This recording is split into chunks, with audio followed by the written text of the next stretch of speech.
Good morning. Welcome to HVUC, Holston Valley Unitarian Universalist Church. My name is Liz. I use they, them pronouns. I am your choir director. If you're visiting us for the first time today, you are especially welcome. Vonda at the visitors table can help you get oriented if you have any questions. If you have little ones, our greeters can show you the way to the nursery for children ages 6 and younger. Our services are filmed and posted on YouTube, so if you do not want to be filmed, you can sit in this section over here, the perfume-free zone, or this section over here.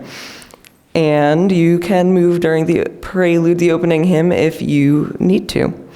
Please silence your cell phones. We don't want anything going off in the middle of our service today.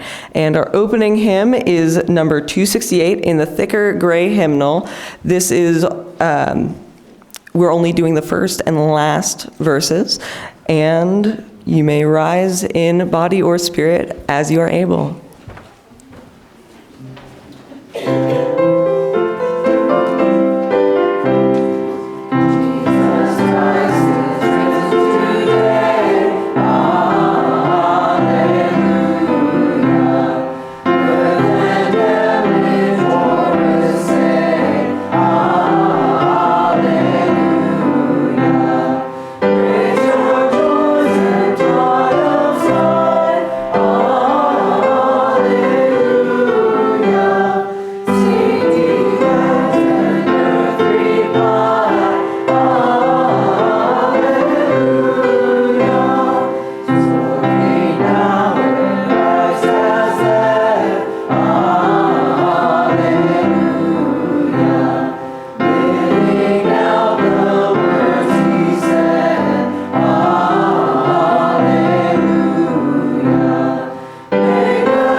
Of the earth rises light, rises life, rises spring.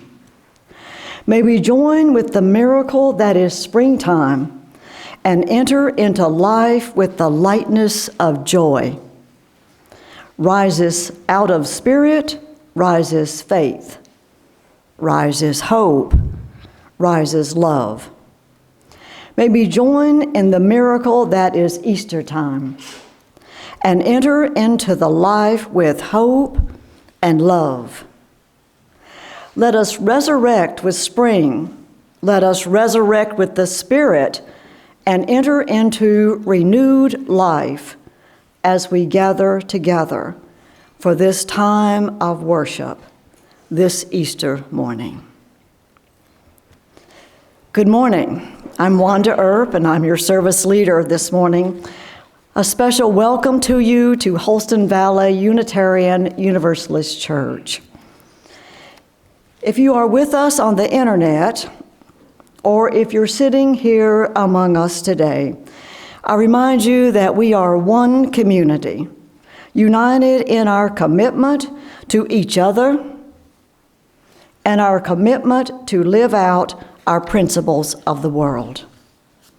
We welcome you, old friends and new, young and old in spirit too. You are an essential part of our celebration today. Whether today is your first or your 1,000th Sunday with us, we are stronger because of your presence. We are one people of many beliefs, many origins, sexualities, and genders. We are all growing, all learning, all loved.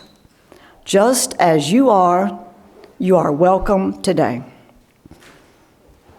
This morning we have a special treat, one that I don't think I've ever had on here at our service.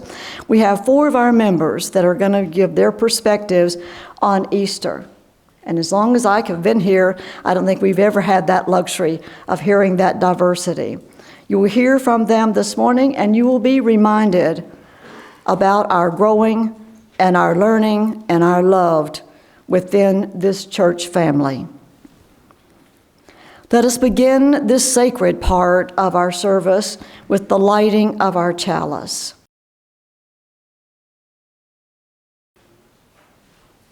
I believe that our chalice lighted is not here. Here she comes, good. Our chalice represents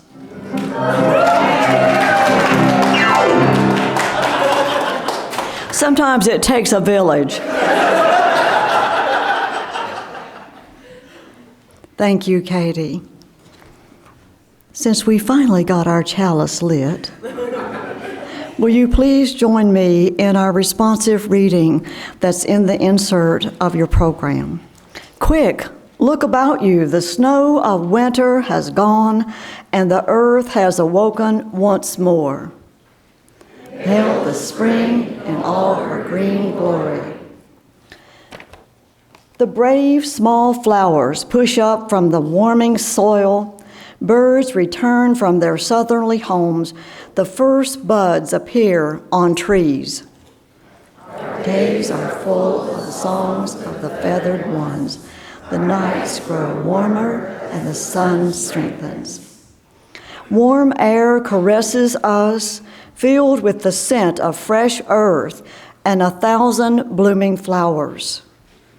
We shrug off the inactivity of colder days and more briskly through the delightful days.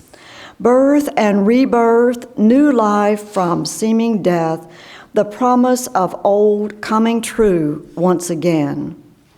The sleeping seeds awaken, the sap rises, everything is renewed.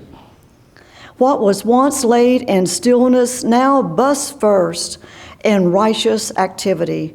Frozen dreams blossom. Within us and around us, new life is blossoming. Within us and around us, the promise of spring has come. Thank you.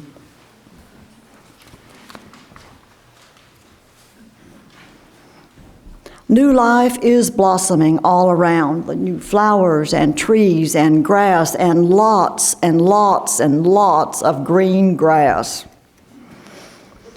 This morning, Jen is going to tell a story, our time for all ages, and it's thinking about what it would be like if everything and everyone around you was grass.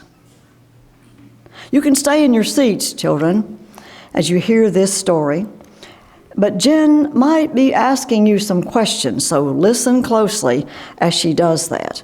And because you usually collect your money when you come up front, today you can put your donations in your basket during our candles lighting. So Jen, tell us about grass.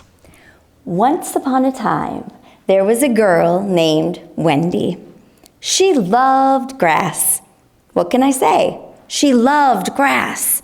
She loved the feel of it between her toes. She loved the smell of it when it was freshly mown. She loved its bright green color.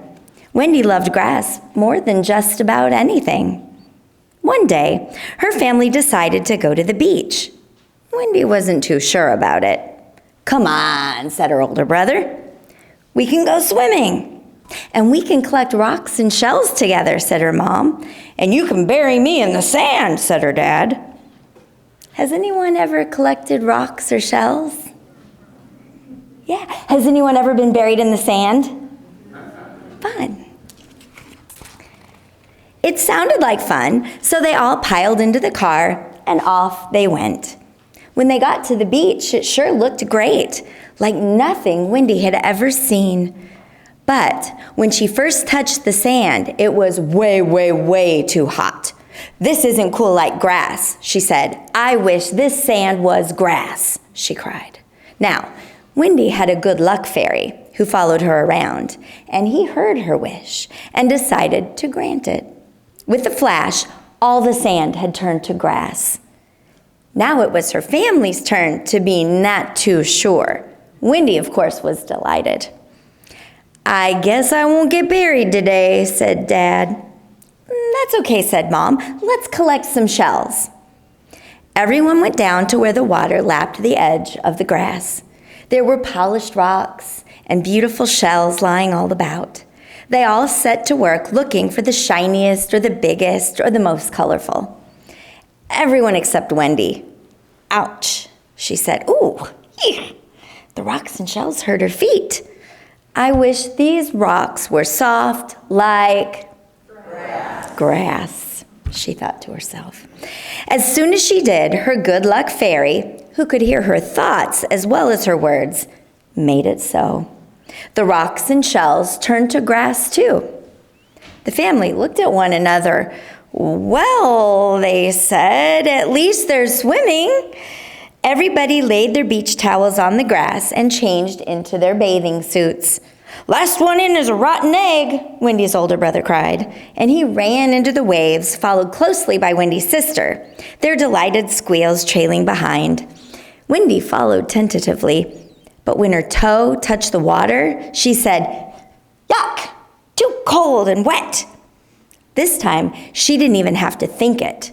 The fairy changed the water into grass without her even having to ask for it. Everyone turned to her and said, "Wendy!" But what was she to do? Her family was very understanding. They were, after all, Unitarian Universalists. So they decided to try to make the best of it. "Let's have lunch," Mom said to Dad. So they got out their picnic basket, found a nice spot on the now wide lawn, spread out the checkered cloth, and they all set to it. Wendy was in heaven. After all, didn't she love grass more than just about anything? But she had to admit she was beginning to feel a bit bored, and something just didn't feel right. After all, everywhere she looked, there was nothing but grass. And all the sounds of the beach, the waves, the seagulls, all of it, they'd gone too. Grass was nice, but maybe not so much when that's all there was. "Well," said her mom, "we went to the beach and we're at a lawn. This isn't the way it's supposed to be." "What do you mean?" Wendy asked. Her dad said, "You made it all the same. The sand, the rocks, the water, each was different, and you made them the same because their differences made you uncomfortable. But those differences also made them special and beautiful, and without them, there's a whole lot missing. In fact, everything that makes this place what it is missing. And that means that you are missing out on everything you really came here for." Wendy thought about this for a while. She did want to collect rocks and shells. She'd seen some really beautiful ones. And the water was cold, but her brother and sister looked like they were having a lot of fun too. And the idea of burying her father in the sand was too good to pass up. "I wish it was all back the way it was," she thought. And the good luck fairy made her wish come true. Wendy and her family had the best time that day. She still loves grass more than just about anything, but she's learned to love other things too. And she's come across some things that she doesn't like much, and that's okay too. But she's never, ever wanted everything to be the same again, because she knows that things are supposed to be different, each thing as it is, and that exploring new things makes life so much more fun. Thank you for learning with me today about how important differences are. I think about that story each time I see my grass get higher and higher, and glad that the whole place wasn't covered in such. This morning we have special music, and that's always a treat when James prepares something for us. So he set out a medley of Easter-based songs for us, and you might recognize some of them. So James, play your gift.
I think we've lost our chalice once again.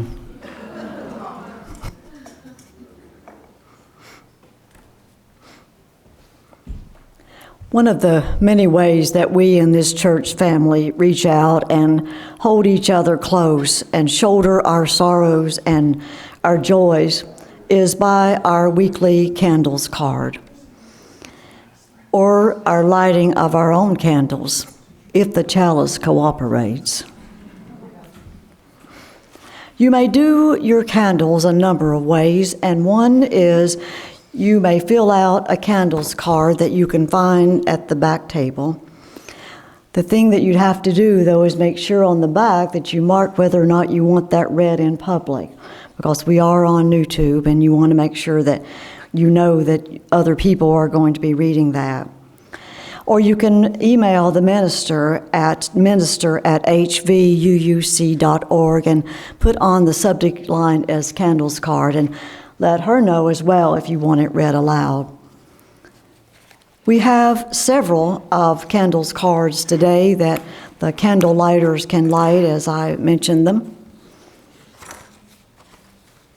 We have one from Sophia, who is reminding us that her brother is in the hospital with pneumonia, and he is hospitalized, and please keep him and her mother close to heart throughout those days in the coming days.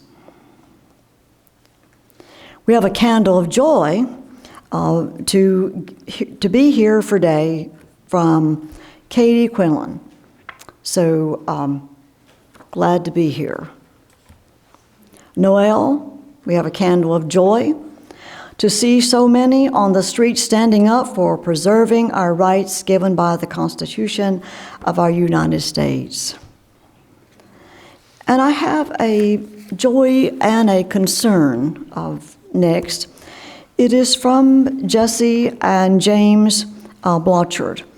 And Jesse gave birth to a very tiny little Eloise on Friday, a 22-week preemie, so a whole little Eloise close to heart as she struggles to gain her strength for her heart and her lungs and her well-being. So Jesse has asked that contact be made with her mother's, his mother and her mother, and I have that information if you want to see me afterwards. But you can imagine they're pretty distraught about trying to contact and talk to people. So little Eloise is struggling for her life right now, so joy and concern there. If you want to light your own silent candle, you may approach the side of the candle table from Charlie or Sally, and they will allow you to do that. Or if you would like for me to get a candle lit for you, if you will just raise your hand while this is going on, and I will acknowledge you and have the candle lighters light one for you. So come down now to light your candle. And if the children have any money for their basket, feel free to bring that up too. And I think their basket is right beside you, Charlie. So come now if you want to light your own candle. Yes, thank you, Charlie.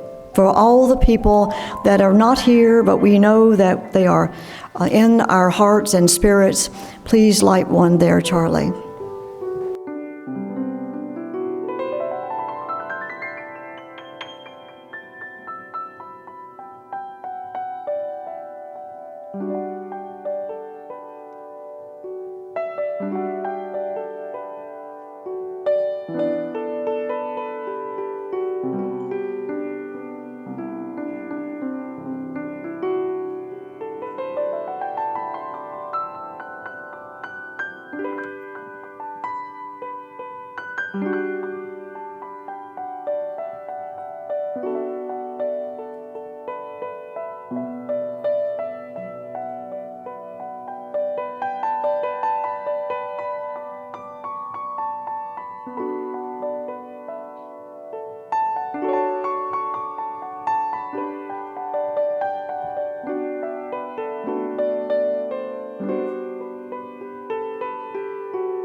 It is not by chance that you arrived here today. You've been looking for something larger than yourself. Inside of you, there is a yearning, a calling, a hope for more, a desire for a place of belonging and caring. Through your struggles, someone nurtured you into being, instilling a belief in a shared purpose, a common yet precious resource that belongs to all of us when we share. And so you belong. You began seeking a beloved community, a people that does not put fences around you, around love, a community that holds its arms open to possibilities of love, a heart home to nourish your soul and share your gifts. Welcome home. Welcome to worship. This is your heart home, and our speakers today will confirm that it is not necessary for you to think alike, to love alike, to be in this beloved community. Good morning. Happy Easter. Easter is the highest of holy days in the Christian faith tradition. And since Christianity and the Bible are among the Unitarian Universalist sources, it's appropriate for us to take a look at what Easter means in the Christian faith and what each of us can take from it for our own spiritual journey. Growing up in the Evangelical United Brethren Church, later joined with the Methodists to become the United Methodist, my Easter experiences were positive and inspiring. Holy Week began on Palm Sunday, and throughout the week between Palm Sunday and Easter, the Passion of Christ, or the story of the events through the week, that including Maundy Thursday, which commemorates the Last Supper and Judas' betrayal of Jesus, leading to the trial and eventual crucifixion, and finally the resurrection. It was a story told and celebrated through worship, communion, Easter sunrise services, tableaus, and inspirational music, some of which James has played for us this morning. There were other traditions, to be sure. There were other symbols: Easter egg hunts, a new outfit, butterflies, and the rebirth of earth in spring. When I was a kid, it was a time when closets and wardrobes were smaller, and a new outfit in spring was something to look forward to. But instead of an Easter parade to show off all of our new clothes, we were reminded and taught that dressing up for church was a sign of respect. Whether one believes in the literal resurrection or a metaphorical resurrection, the lessons are powerful. The story of rebirth, being reborn or born again, being able to start anew, is hopeful and encouraging. My father was the minister of the EUB Church, and he visited here several times. After his first visit in the car on the way home, Charlie asked him, "Well, Pop, what did you think?" This was his answer, and I'm pretty sure it's a quote.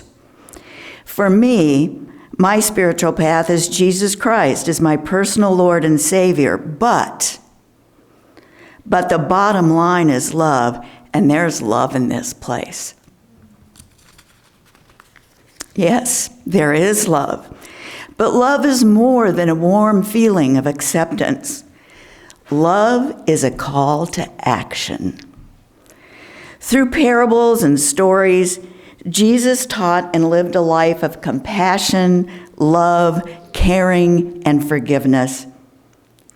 He set the standards high. His parables taught not just of a belief or a philosophy, but a way to live out our lives every single day. Living a life of compassion, love, caring, and forgiveness isn't easy. We try and we fail. Jesus called us to a life where we feed the hungry, shelter the homeless, welcome the stranger, attend to the sick, speak for those who have no voice, and like Jesus, stand up to power when it is corrupt. And we are called to forgive. Yes, it's difficult. And when we fail, we know we're forgiven and we can start anew. Forgiveness, that's the story of Easter. Forgiveness, life anew, being reborn, like creation's spring. This, for me, is the story of Easter. And what I bring to my own spiritual journey as a Unitarian Universalist, I pick up that standard and I try my best and I fail, but I know that I'm forgiven and I can pick it up again and start fresh. And as a Unitarian Universalist, I feel it's our opportunity, even indeed our responsibility, to provide a place and a culture to allow others to do the same. Hi, I'm Charlie Miller. I've been with HVUC for 7 years. Happy Easter. Easter for me is a time to reflect on personal transformation and the journey to becoming your best self. So one can look at the story of Jesus' life and notice the narrative arc follows a classic story structure called the hero's journey. The struggle to overcome a hostile world and rise to our full potential resonates deeply.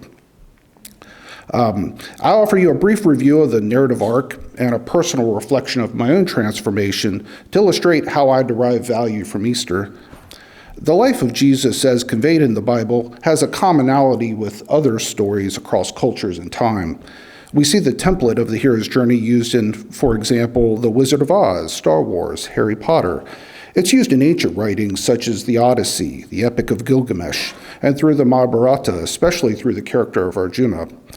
The structure has been described as containing numerous stages. For our purposes, I'll highlight just 5 to show how they apply to the story of Jesus. The first stage is the call to adventure. Jesus begins his ministry after being baptized by John the Baptist. He leaves behind his carpenter's life to embark on his ministry, and this marks his departure into the unknown. There's a stage called tests, allies, and enemies. During his ministry, Jesus faces numerous challenges, temptations by Satan, opposition from religious authorities, and misunderstandings from his own followers. The ordeal is the peak of the arc. The crucifixion represents the ultimate trial. Jesus confronts suffering, humiliation, and death, embodying the hero's willingness to sacrifice everything for a greater cause. The stakes are raised here due to his innocence. Following the ordeal is the reward stage. By coming through the ordeal, the hero's full potential is realized. Jesus' resurrection becomes the triumph over death and sin. It is the ultimate symbol of renewal and transcendence.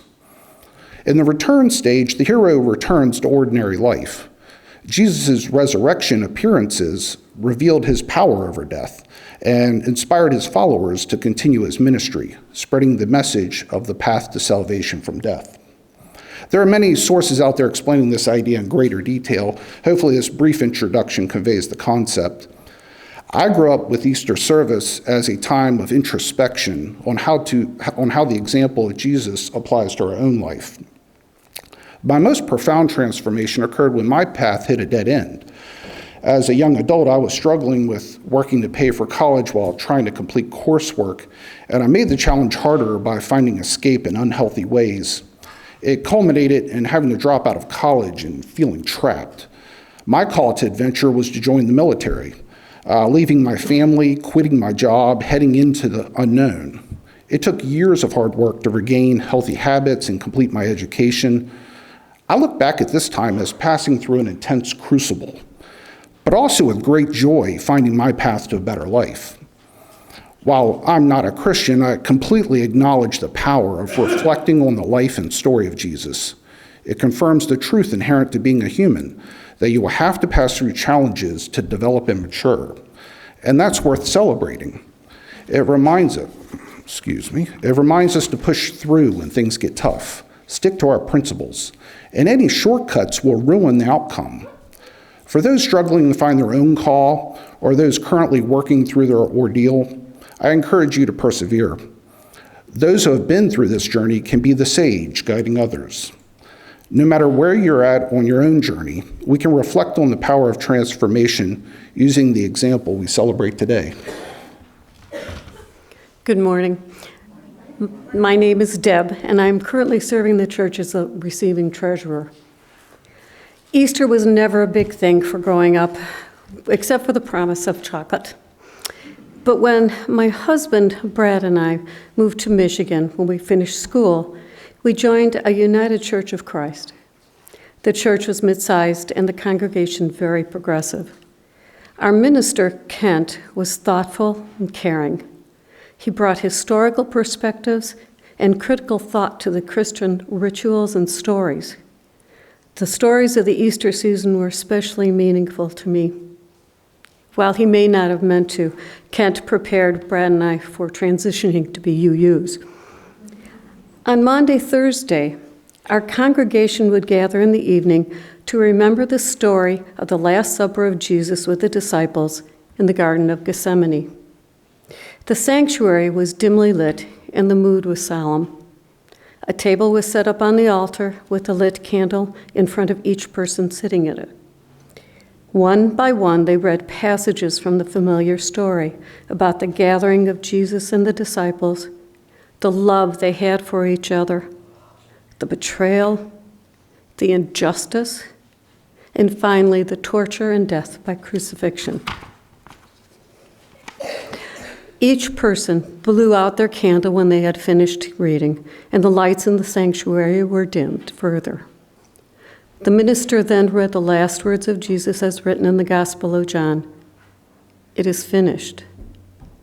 Then he blew out the final candle, and the lights in the sanctuary were shut off. In the darkness, the feeling of despair was palpable, the silence lasting several minutes. One candle was then lit, a reminder that despite the despair, there was still hope. On Easter morning, we all gathered in our bright clothes and prepared for afternoon family traditions. As in ancient times, the service began with our minister saying, "Christ is risen," and the congregation responding with, "He is risen indeed." This was repeated 3 times, each time getting louder and more joyous. And whether you believe in the resurrection of the corporeal body of Christ or not, this is a powerful proclamation of the triumph of good over evil. The story of the resurrection gave hope to desperate people in dangerous times. But the message transcends Christianity. It is a bold declaration that has been heard through the ages, that the works of the martyrs have not been in vain, and the work we do today to make the world better does make a difference. It's still important that we hear this message today. Good morning. My name is Lee. Just before dawn on Easter morning, we rolled into our Lutheran church's parking lot. Holding Lorelei, Jill and I walked into the graveyard across the street for the sunrise service, greeted by the sound of bagpipes. I have a deep love of the bagpipes. It's one of the most magical and hauntingly beautiful of instruments. I guess it's my Scottish heritage and the fact that I'm a Druid. Hearing the bagpipes in an old cemetery which was being slowly reclaimed by nature, I felt right at home. Hearing about the miracle of Jesus' resurrection and a reminder that God's or Creator's love is transcendent. After the sunrise service, our Lutheran church had a tradition of flowering the cross. Similar to our flower communion in the UU tradition, we bring flowers from home or use the church-provided ones. And I remember holding Lorelei, still a toddler, putting flowers on the cross. The wonder and the joy we shared putting flowers into the cross in that wire mesh, Lorelei all smiles. I enjoyed the peace of that moment, holding my daughter, smelling the flowers. There's a series of pictures of us putting the flowers on the cross, some of my favorite pictures of me and my daughter. It always brings joy and a deep sense of love. Love is magical.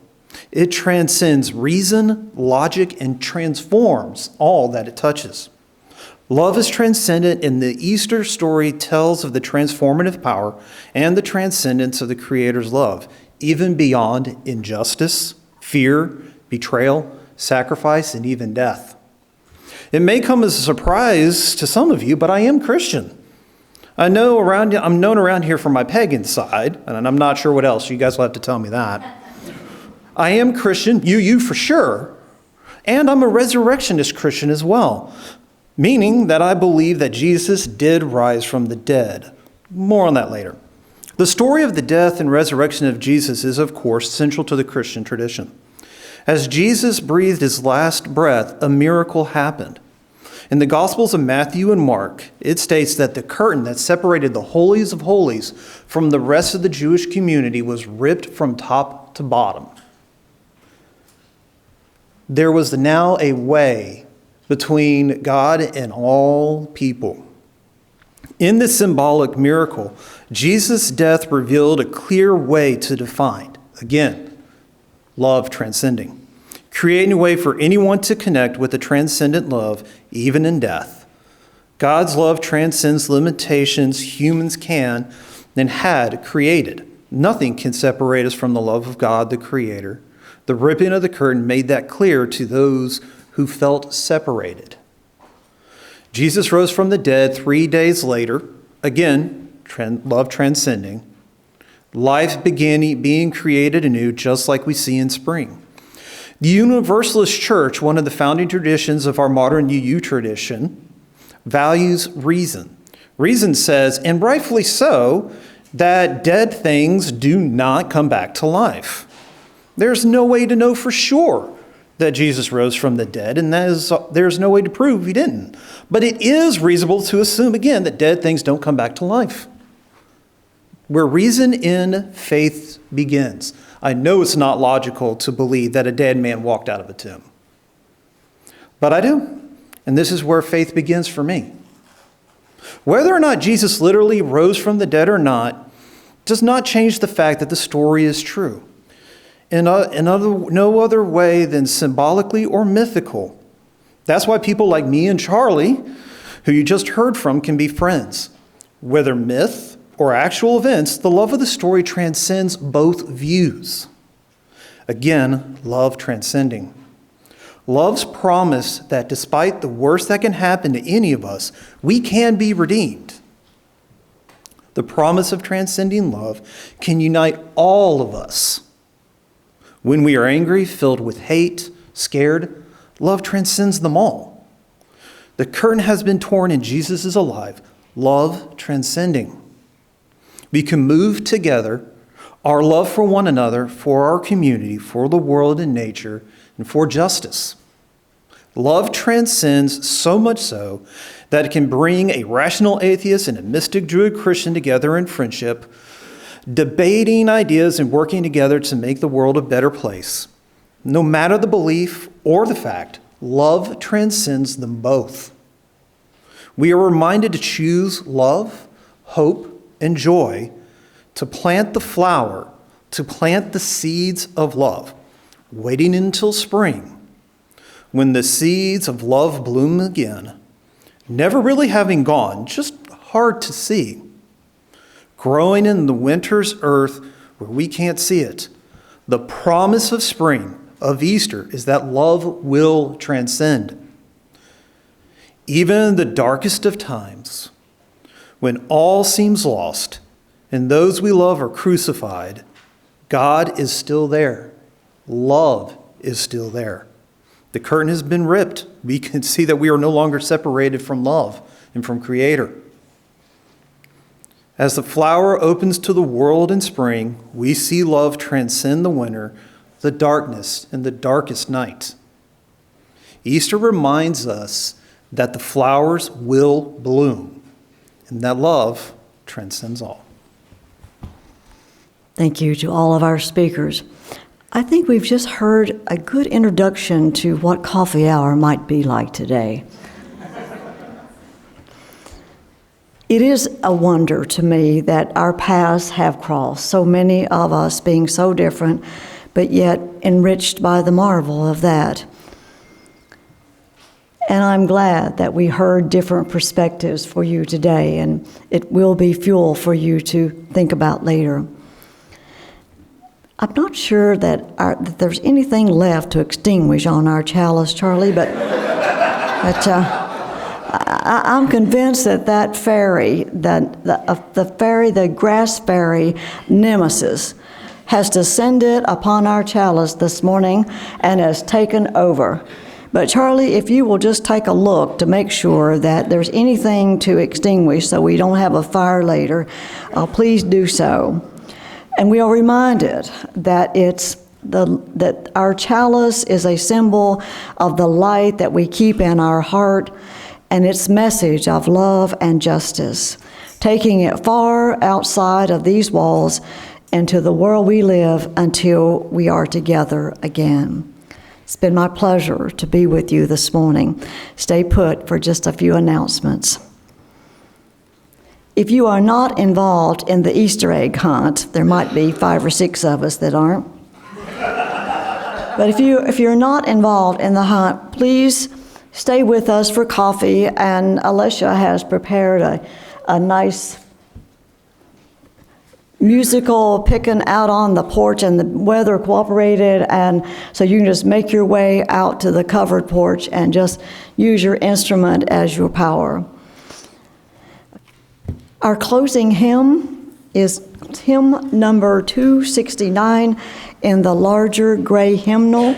If you'll join with me as you are able. And that's when we will pass our offering, that you can put your pledge or any donation you have in the donation plate for that. So please stand as you're able. Lo is the day of days is here, number 269 in the gray hymnal.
May the quality of our lives be our benediction and a blessing to all whom we touch. Blessed be, enjoy the egg hunt and the pork pitching. Blessed be. Yay!